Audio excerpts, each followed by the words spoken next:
We know excess cellular growth isn't so good when we're fully grown adults, since budding tumors may end up being the main beneficiaries of higher levels of circulating growth hormones. But in some circumstances, a little extra growth is sought after, particularly for men in this culture, though not exclusively. The growth hormone IGF-1 is the reason some dogs look like this, and others like this. But what about those who strive to be the big dog? Yes, lower circulating levels of IGF in vegans lowers cancer risk, but might that interfere with their accumulation of muscle mass? There certainly are lots of plant-based bodybuilders, but maybe they're the exception.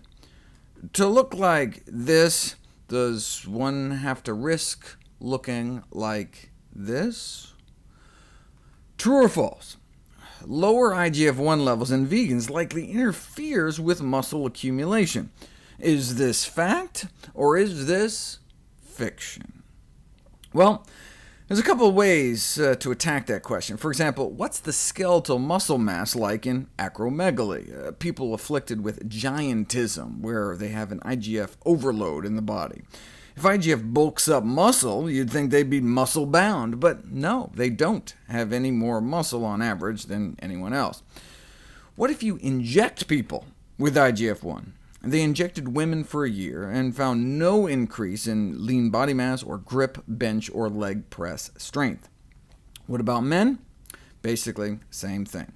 They had about a dozen 22-year-olds flex for 15 weeks under different hormonal milieus, and concluded that elevations in ostensibly anabolic hormones like IGF-1 with resistance exercise enhances neither training-induced muscle bulk nor strength.